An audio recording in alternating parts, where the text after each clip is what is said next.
We're at the home of Donna Jean and Buford Brown and doing an interview with Donna Jean. Donna Jean, could you tell me about growing up in a big family and the position that you had as what number of child that you were? Okay, I was number 7 out of 13, and that made 6 younger and 6 older. So I had a sort of a rapport with the older ones and the younger ones, although I don't remember too much about my earlier childhood, except occasionally I'll remember just little uh, quick thoughts of things that happened during my childhood. And some of those, would you like for me to relate some of those right now? Mm-hmm. Especially, one I remember is when Nancy was born, and I noticed in her interview she mentioned her birth being sort of special because she was the first one to be born in a hospital or outside of the home. That was during the 1937 flood, and we lived at Claypool, there at the Cold Spring House. We had water in the yard, and the porch it was a high porch, and the water was coming under the porch, but it didn't get into the house. Well, it was at that time that Nancy decided to be born, so they had to take Mom to the hospital in an ambulance. And so Grandma Alice Brown, Daddy's mother, came and stayed with us while Mom had gone to the hospital. And I remember Tines and I were out in the yard, in the water, waiting that flood water that was in our yard. And I can remember her holding our dresses up so they wouldn't get wet. And Grandma Alice hollering at us to get in out of that water. So, and that's all I really remember of it, just being out waiting in that water, which of course we shouldn't have been. And another thing that happened there at Cold Spring, we had this round oak with the pedestal table. Of course, we had to have an extension in the center, so it wasn't always round. So, but we would get our homework each night with a kerosene lantern in the center of the table, and we were all around the table getting studying, and the lantern caught on fire. Of course, we kids didn't know what to do, so it was either Mom or Frank, I'm not sure which one it was, grabbed that lantern and ran to the front door and slung it into the front yard in order for it to not blow up on us. And that's that's the only thing that I can remember of that, is just that happening.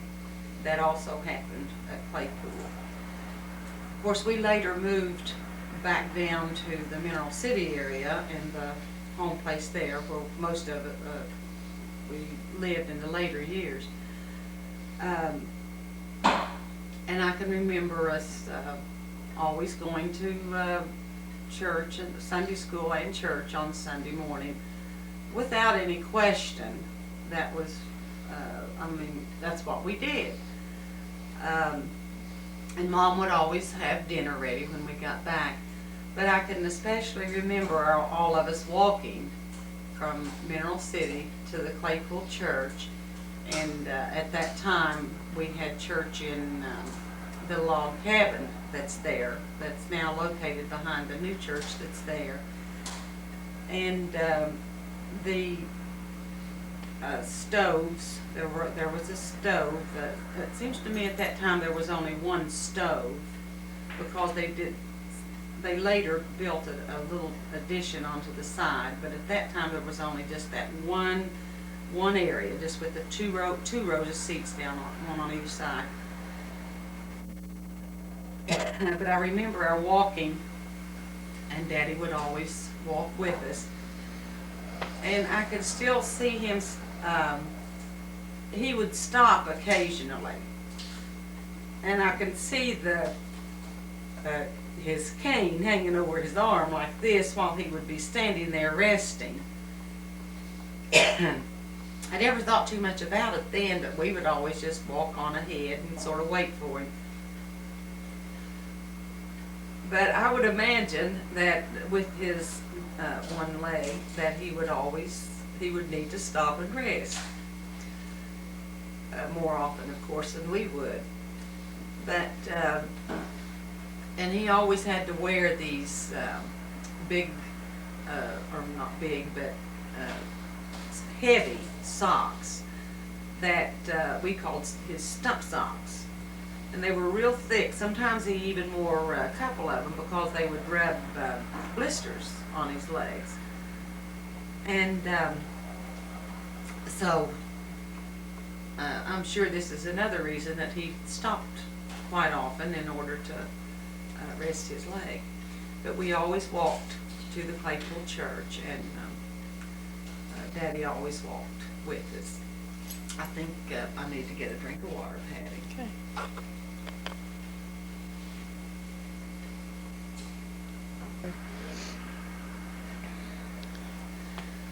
Also, the church is so dear to all of us because the fact that our grandfather played a big role in building the church.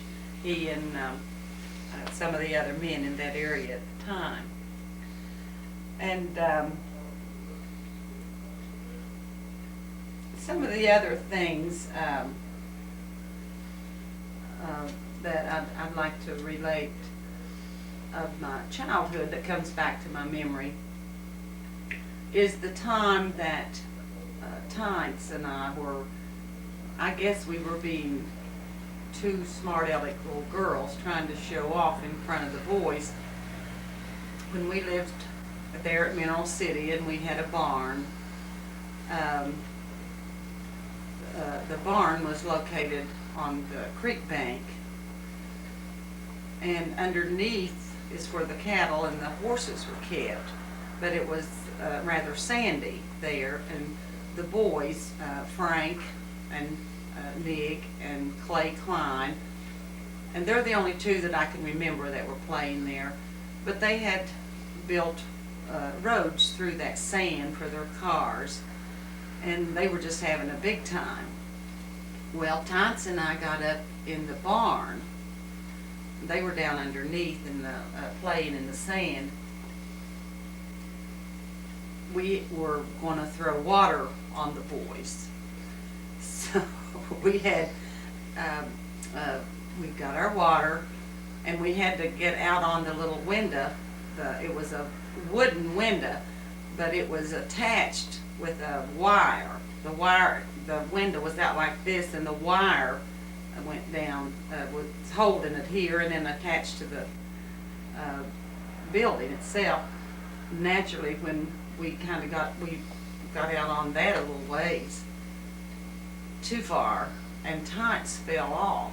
That wire broke, and she fell from the loft of that barn way up here all the way down. I would say it was a good 25, 30 feet. Of course, it knocked the breath out of her, and we thought she was dead, of course. And that particular time, Mom was up on the hill where Nig now lives. I think we had a garden up there or something. And she was up there, and it scared Frank to death, of course. So he picked Tines up, and he started yelling for Mom. And of course, I don't know if she was down there in a flash, it seemed. But Tines got a bad bump on the head and knocked her out, but she was all right. It turned out to be that she was okay. But that's another one of my memories. How old do you think you all were? We were probably about 8, 9, 10, something like that. But I also remember the Blankenship boys that would come. They lived in Huntington. Ballard and his wife, Ruth, I believe was her name, but they lived in Huntington. And, but, they were divorced. Ballard and his wife were divorced. And the boys lived with her in Huntington. But they would come to visit Ballard, who stayed there with his mom and dad, who lived there, a couple houses above Mom. But they would come in the summertime especially. And we would always have such a good time playing there in the alley with those boys. And it was such a treat. We always thought they were something special because they lived in Huntington, you know, and came up there and spent the summer. But those boys were always special to us. In fact, there's a picture in our albums where we had pictures taken of them with us on the pony, that the guy would come through town with the pony, and so we were some of us were on the pony and some of them standing down below. Somebody has that picture, I don't know who has, but that's also a memory.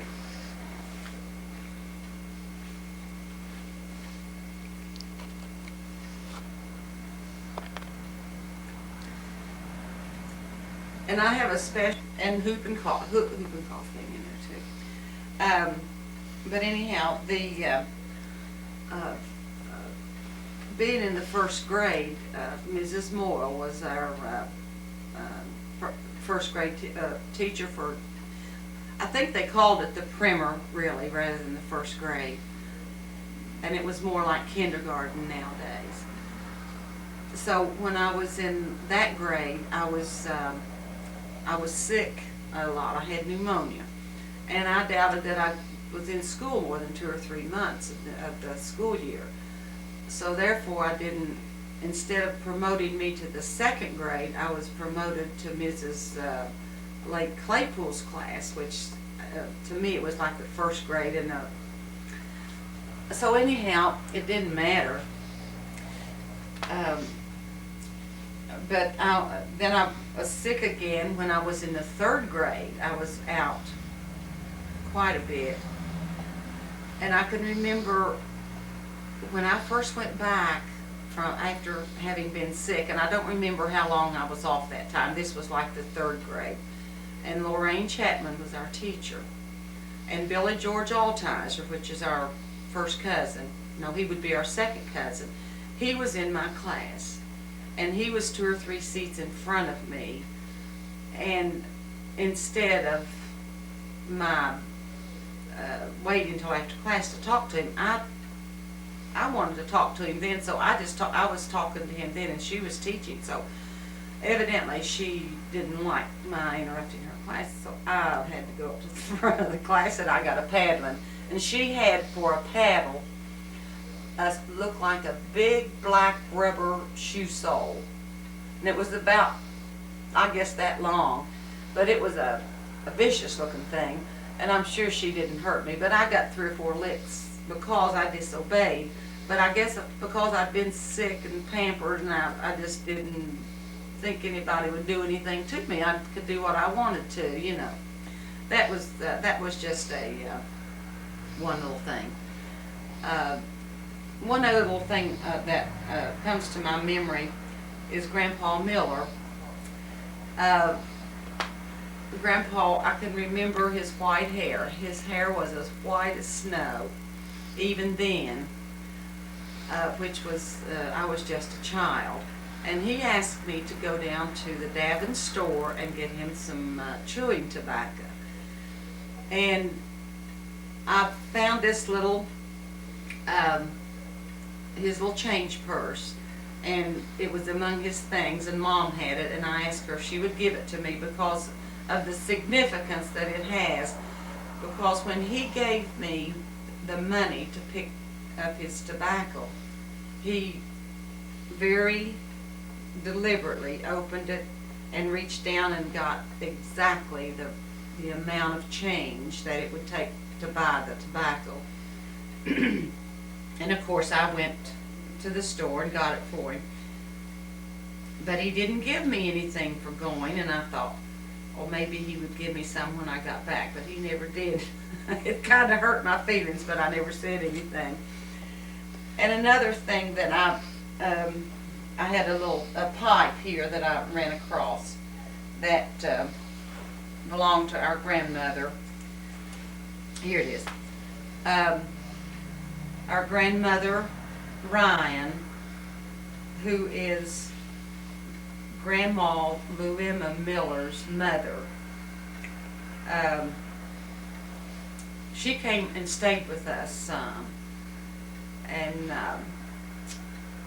I can remember her smoking this pipe, and that was this is significant to me, and Mom gave it to me just as a keepsake. And I'll always remember her. She was tall and thin, and it seemed that she always had black on.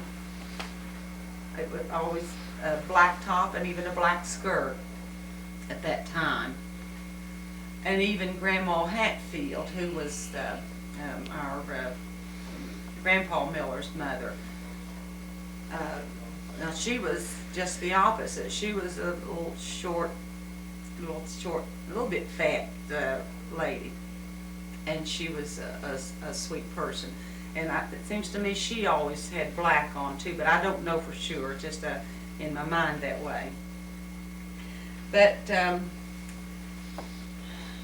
another childhood memory is how much this always meant to all of us.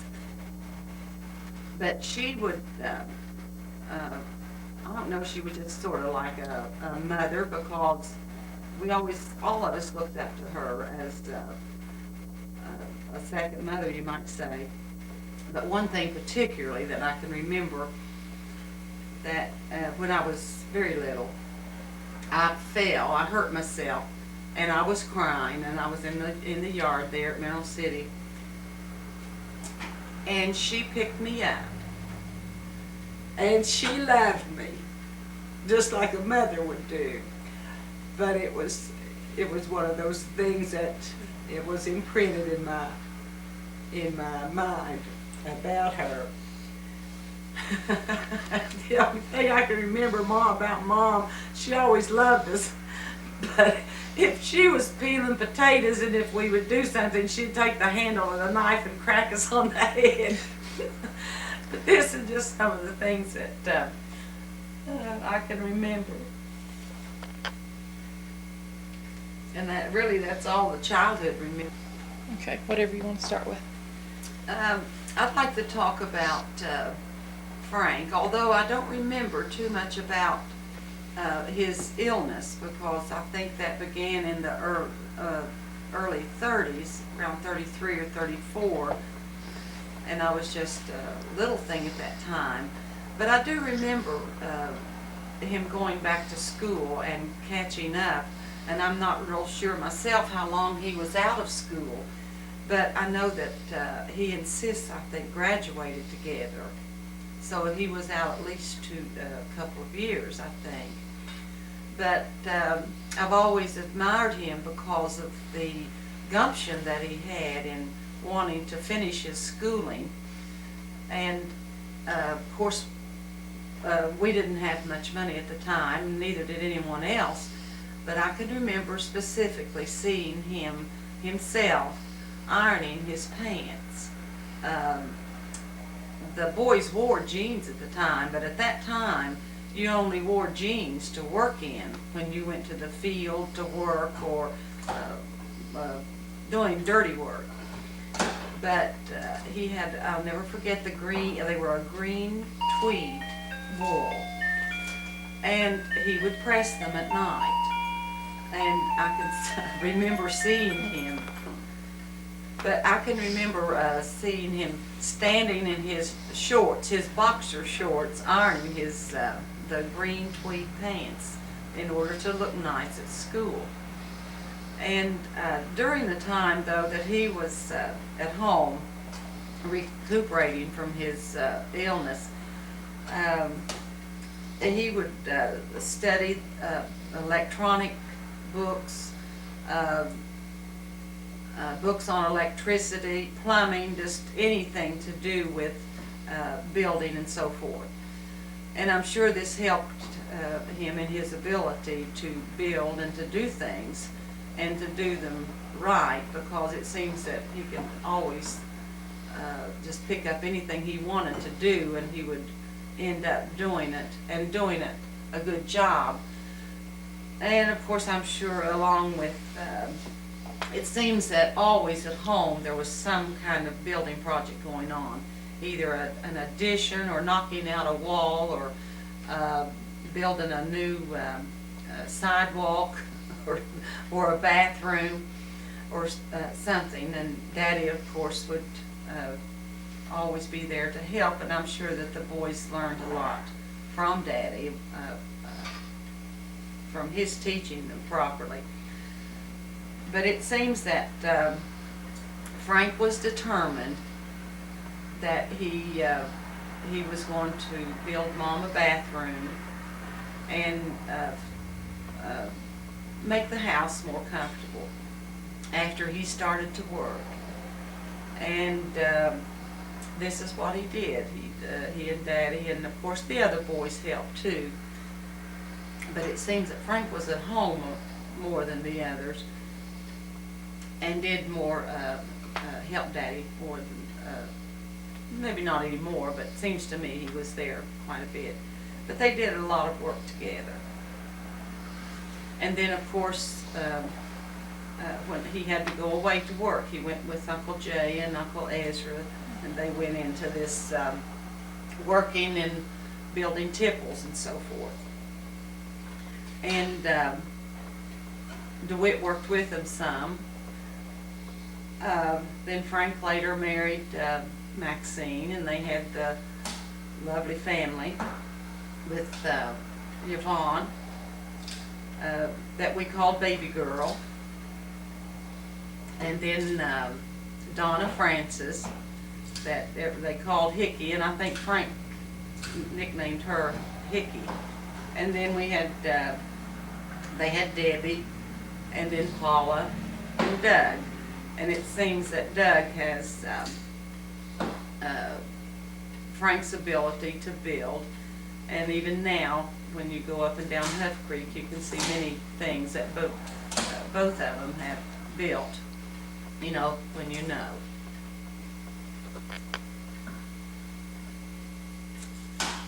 That's good.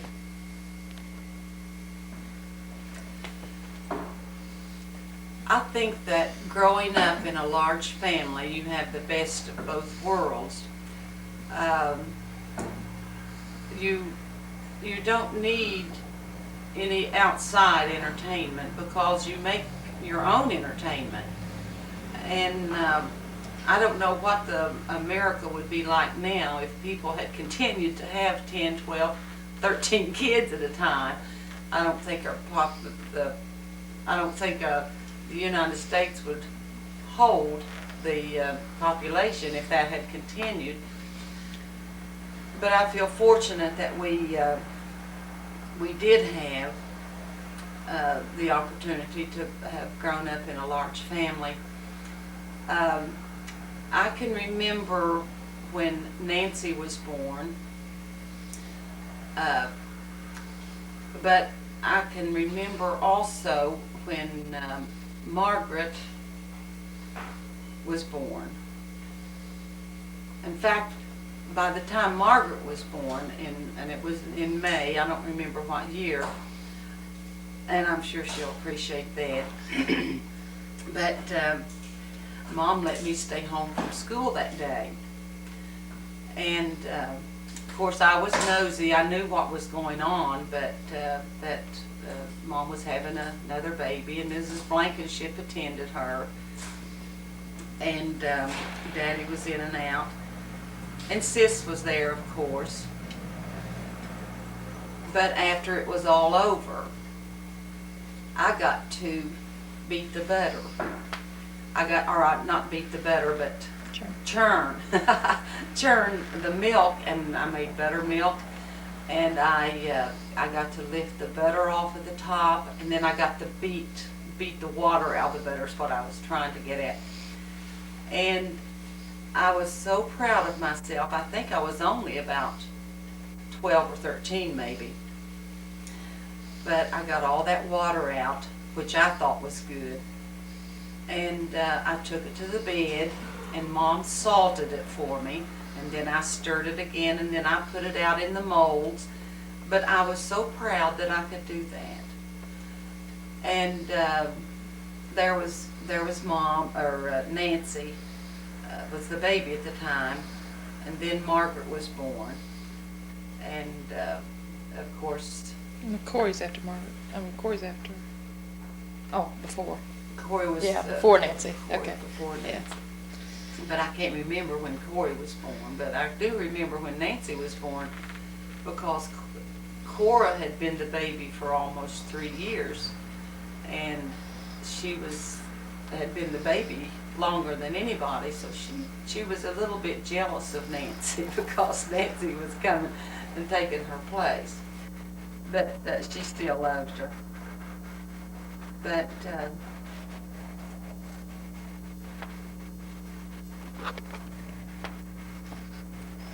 it seemed that Mom, it was just a natural thing to see Mom with a baby on her lap.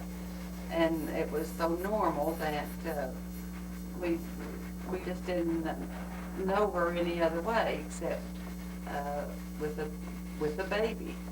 And she was just a natural mom.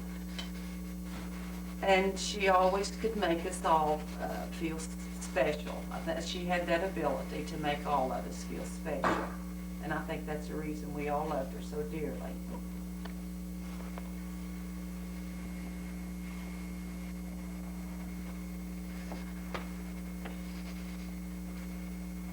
I went to Mann High School, and there's where I met my husband, Buford Brown. And we were high school sweethearts. And he went to service and was there 3 years, I believe. And when he got back from service in 1949, we were married in August of 1949. And we now have been married 43 years, and have had a beautiful marriage.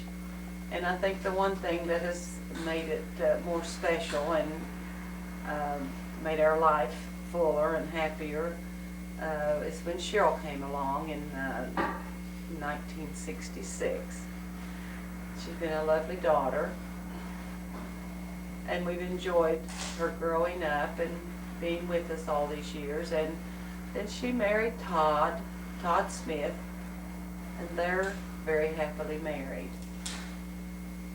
So we've had a very full and happy married life, and still are.